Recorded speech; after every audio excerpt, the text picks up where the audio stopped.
Pak Bahlil, orang asing, investor asing ingin kepastian keberlanjutan program pemerintah. Jawabannya satu Pak Bahlil, 2024 dari Pak Jokowi harus ke Pak Prabowo. Nah, insya Allah tidak akan ada perubahan soal investasi. Aduh. Nah, semangatnya Bapak sih saya seneng. Tetapi persoalannya apakah Bapak ini juga menyiapkan tim yang sangat canggih, tim lawyer, tim lobby, negosiator? Karena beberapa kali catatan kita ini kita kalah gitu loh Pak, sengketa di WTO. Seandainya nih, kemudian kita ini kalah lah, misalnya seperti itu. Apakah kemudian kita akan menyerah begitu aja? Dari Bapak Presiden Jokowi jelas memerintahkan kepada kami bahwa lawan. Memang harus ada otak agak gila-gila dikit. Karena apa yang kita lawan ini sebenarnya, mohon maaf ya, ini kan semacam penjajah gaya baru ini. Bapak Presiden sudah mengatakan banding, kita naik banding. Kalau kalah, ada lagi caranya, saya bilang. Ini pikiran pribadi saya, otak gila saya aja, dia bilang. Kalau kita kalah lagi, kita bikin ekspor, kita naikkan pajaknya, tapi kita bikin pelabuhannya di Papua, dekat-dekat PNJ sana. Emang apa WTO apa urusannya sama kita? Oh, negara-negara kita kok. Tapi ini pikiran pribadi saya ya. Indonesia sebenarnya bagus, punya potensi yang bagus. Saya optimis itu. Tapi potensi itu akan menjadi malapetaka kalau tidak mampu kita kelola baik. Ujungnya apa? Stabilitas politik. Makanya kampret dan cebong menurut saya bukan lagi sesuatu yang kita perdebatkan terus menerus. Itu menurut saya nggak produktif dalam perspektif investasi ya. Saya nggak tahu kalau dalam perspektif politik itu produktif, wallahu alam. Saya tidak bermaksud untuk mengatakan Pak Andre tadi itu udah keluar. Memang Pak Andre itu hobinya kalau bertanya langsung keluar. Terima kasih sudah klik video ini. Jangan lupa tekan tombol subscribe untuk bergabung. Dalam hitungan saya persilahkan kalian untuk tekan tombol subscribe. 10, 3, 2, 1. Saya ucapkan selamat bergabung dalam channel ini. Indonesia dalam arahan Bapak Presiden Jokowi ini bukan hanya sekedar jawaban klise untuk mewujudkan nasionalisme kita dalam menjawab tantangan global ataupun satu negara tertentu yang mengintervensi negara kita. Tapi Bapak Presiden Jokowi jelas memerintahkan kepada kami bahwa lawan.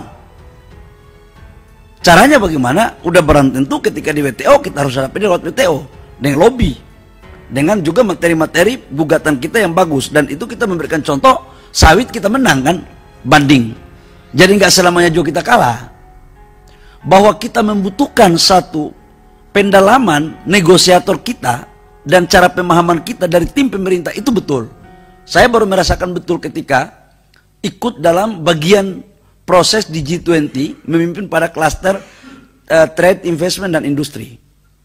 Memang kita harus banyak untuk meningkatkan kualitas individu pada teman-teman kita yang melakukan negosiasi. Kita kadang-kadang kurang percaya diri. Jujur-jujur aja lah itu. Memang harus ada otak agak gila-gila dikit. Karena apa yang kita lawan ini sebenarnya, mohon maaf ya, ini kan semacam penjajah gaya baru ini. Benar itu yang Ibu Lulu tadi bilang itu, aku setuju itu. Nah, tapi kemudian pemerintah apa yang dilakukan? Contoh kasus nikel. Bapak Presiden sudah mengatakan banding, kita naik banding. Kalau kalah, ada lagi caranya, saya bilang. Ini pikiran pribadi saya, otak gila saya aja, dia bilang. Kalau kita kalah lagi, kita bikin ekspor, kita naikkan pajaknya, tapi kita bikin pelabuhannya di Papua. Supaya apa? Kos logistiknya naik. Agar begitu dia ekspor, pasti nilainya lebih tinggi, sehingga orang malas ekspor. Kalau kita bikin di Papua, di pegunungan sana, di dekat-dekat PNJ sana, emang apa WTO apa urusannya sama kita? Oh, negara-negara kita kok. Tapi ini pikiran pribadi saya ya. Ini belum, kalau Ibu tuh tanya tentang apa sih kreativitas, nah itu salah satu kreativitas. Tapi ini belum tentu bisa diterima oleh Bapak Presiden. Ini pikiran pribadi saya. Gitu. Jadi banyak cara, makanya saya katakan bahwa banyak jalan menuju Roma. Nah, terkait dengan resesi, pimpinan dan Bapak Ibu anggota DPR yang saya hormati, saya harus jujur mengatakan, kondisi ekonomi global sampai dengan saat ini belum bisa kita ramalkan secara pasti. Jujur saya katakan, saya kemarin baru selesai dari Davos, di World Economic Forum. Saya ketemu dengan beberapa menteri keuangan Eropa, beberapa kementerian keuangan di Asia. Memang sampai sekarang nggak ada yang bisa meramal itu. Resesi itu kemungkinan besar sudah ada di depan mata. Tinggal dalamnya seberapa dalam. Itu secara global. Dan perang Ukraina-Rusia ini kan kita nggak tahu kapan selesai. Di sisi lain ada ketegangan geopolitik antara Tiongkok sama Taiwan. Mudah-mudahan ini nggak terjadi. Nah, atas dasar itu, memang saya katakan bahwa tahun ini tahun berat. Untuk mencapai 1.400 triliun itu nggak gampang. Dibutuhkan kreativitas khusus. Kalau saya ditanya apa strateginya, kalau saya membuka umum semuanya strategi kami, maka itu bukan lagi strategi. Dalam politik itu sudah makanan empuk hajar saya itu namanya. Jadi nggak akan mungkin saya menjelaskan dalam forum yang terhormat ini tentang detail dari strategi kami. Begitu saya umumkan, negara lain tahu caranya. Sementara mereka juga lagi nyari apa nih strateginya anak Papua ini untuk menggolkan investasinya 1.400 triliun. Kalau kita negosiasi antara mereka, satu perusahaan ada sekitar 7 negara, masing-masing negara itu taruh aturannya di bawah meja. Negara A kasih kamu apa? AB. Nanti didatang lagi negara B, bilang kasih CD. Jadi begitu cara mainnya. Nah, kalau kita pakai cara-cara berpikir hanya ya kelaziman, ya sudah wa yamnaunal maun.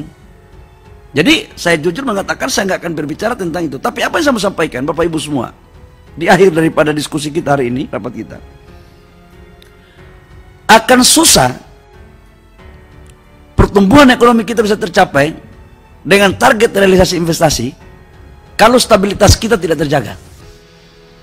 Karena satu kondisi global sudah seperti itu, yang diuntungkan Indonesia ini sebenarnya harus secerca harapan. Indonesia sebenarnya bagus, punya potensi yang bagus, saya optimis itu. Tapi potensi itu akan menjadi malapetaka kalau tidak mampu kita kelola baik. Ujungnya apa? Stabilitas politik.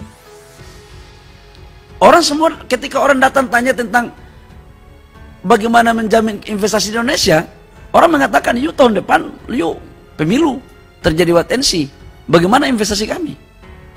Makanya kampret dan cebong menurut saya bukan lagi sesuatu yang kita perdebatkan terus menerus. Itu menurut saya nggak produktif dalam perspektif investasi ya. Saya nggak tahu kalau dalam perspektif politik itu produktif, wallahu alam. Tapi kalau kami dalam perspektif investasi itu tidak produktif. Ya saya tidak tahu kalau Pak Muslim kemudian Pak Sarmuji menganggap itu sebuah komoditas yang bagus dalam rangka menggolkan kepentingan, wallahu alam gitu. Tetapi ini akan melakukan degradasi strategi dalam rangka pencapaian realisasi investasi. Yang berikut pimpinan, saya tidak bermaksud untuk mengatakan Pak Andre tadi itu udah keluar. Memang Pak Andre itu hobinya kalau bertanya langsung keluar. Dan ciri-ciri begitu hanya untuk memanfaatkan investasi untuk kepentingan pimpinan Indonesia. Tapi saya ingin mengatakan bahwa Indonesia dibutuhkan seorang pemimpin yang harus mempunyai leadership yang kuat. Kalau punya leadership yang kuat, punya intuisi yang kuat, punya cara-cara berpikir yang mampu beradaptasi dengan kondisi dunia dan internal negara kita, insya Allah ke depan Indonesia akan menjadi negara yang lebih baik dan disegani.